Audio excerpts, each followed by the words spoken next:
In education, you hear people say, we will have technology anytime, any place, anywhere. But to many educators, that means except in the classroom. We work with children who have grown up digitally. To them, technology is a part of their natural world.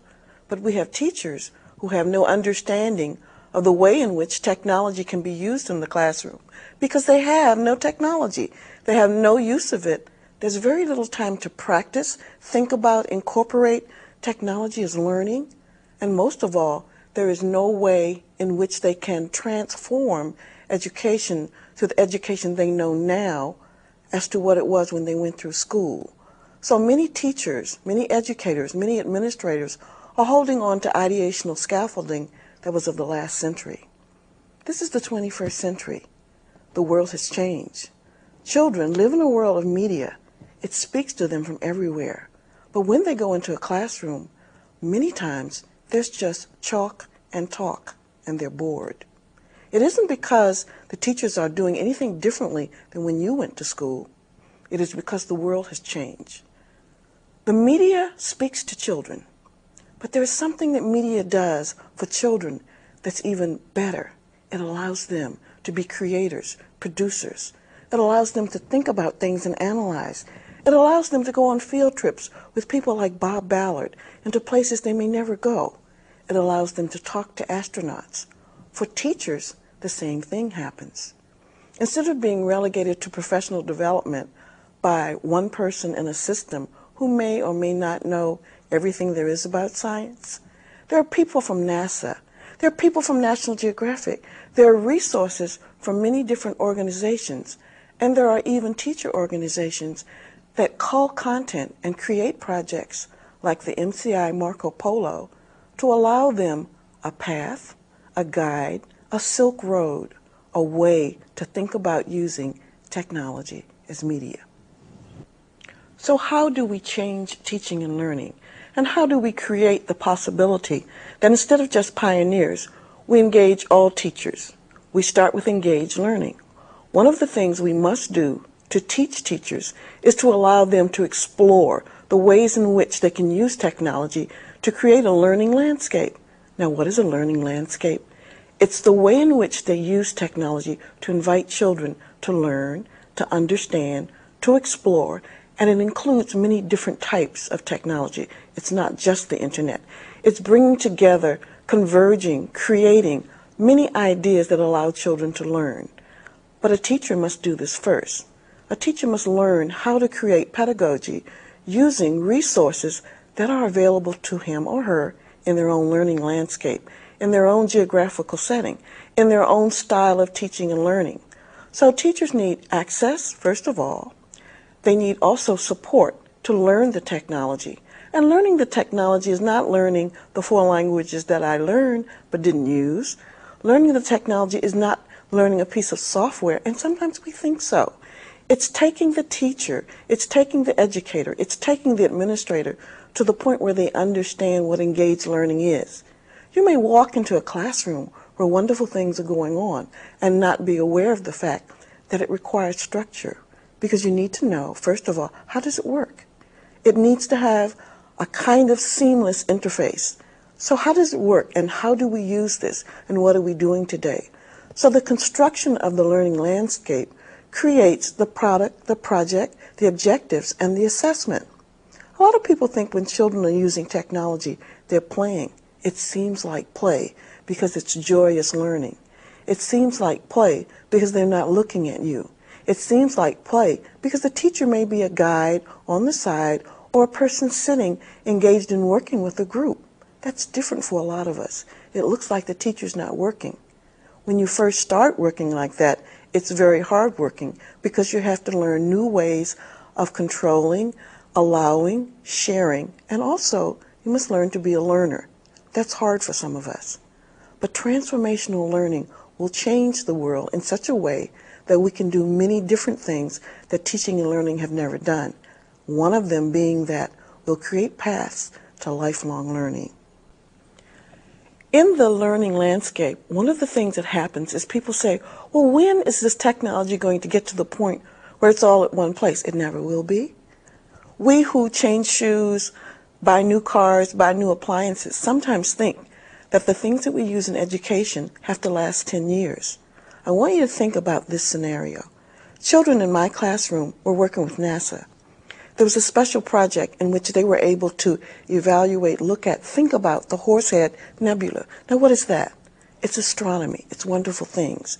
There's a website called Windows to the Universe where you can look at that now, or you can actually help the scientists look using the Hubble Space Telescope. We don't have that in the classroom. There's a very difficult way of teaching astronomy. But with the internet, the children can use that and perhaps draw in the art from all of the cultures that have preceded us to see the way in which people have looked at the sky. But the Horsehead Nebula was on Time magazine. My children saw the Horsehead Nebula 6 months before most people in the world got to see it. Education is empowerment. Education is knowing where Alexander the Great really went. Not just thinking of him in a paragraph, but being able to explore his footprints in India, in Greece, and as he went all through the Asian areas, and knowing what the cities were. I was lucky enough to be on a Fulbright, and I have a coin from where Alexander the Great went. I collected it in Kashmir, but most of our children can only do that exploring, using the internet as a resource. The great thing about that is they don't stop when we tell them. They stop when they've got their fill of it. And maybe one of the things that we do is to change learning into seeing information and changing it into knowledge that becomes personalized. Professional development is something that can be totally changed and transformed. I'm talking to you in ways that we can train teachers. Instead of being just the teacher in a place where there are no experts, we can reach to the Louvre. We can go to Egypt. We can go inside the pyramids. We can create projects that allow children to decide what would happen. I want you to think about the World Heritage Sites. You can't take the children around the world in reality, but you could with ubiquitous computing. And what is that? That's anytime, any place, anywhere. We can use wireless objects. We can use little handhelds, and children can use cameras, take notes, type their little information in. What if we connected World Heritage Sites and let children from another country bring their idea of what the treasures are of a place that we've already certified as World Heritage? Or what if children are using global ways to think about the environment? We work sometimes in very specialized ways. Teachers get to go many places that children can't. So if you were going to go into a rainforest, or if you were going into the jungles of Peru, how would the children be able to participate? Well, we have guides who do that. We have people who have created information ways in which children can make decisions, ask questions, and begin to explore not just learning, but careers. That's the new facet that happens. And with ubiquitous computing, as they think, analyze, process, and create ideas, sometimes you get products you never asked for. I did a project called Chesapeake Bay, and it's all about crabs and the way in which we use the environment. And I had visitors to my classroom. So we showed them our maps. We showed them our resources. We talked about seining and measuring time and tides.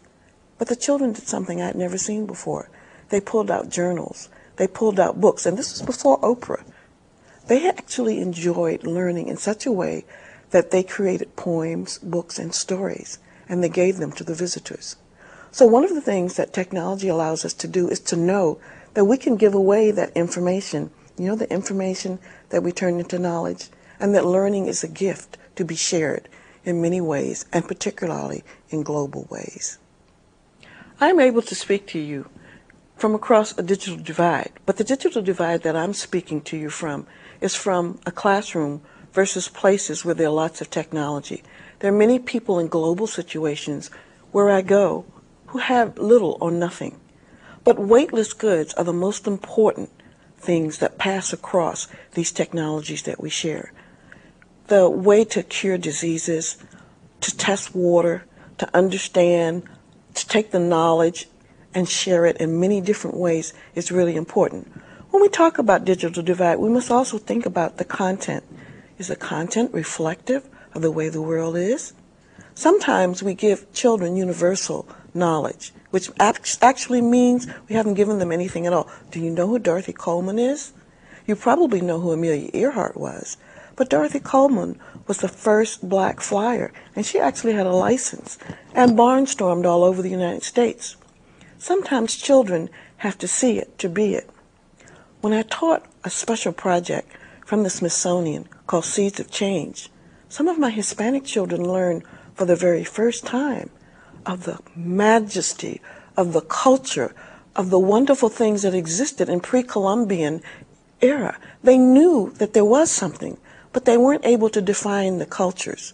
So by using technology, we brought two old worlds together, not a new world. There was not a new world. Now think about it. There were some kinds of developments that have to do with metallurgy. They were in Africa. They were in Japan.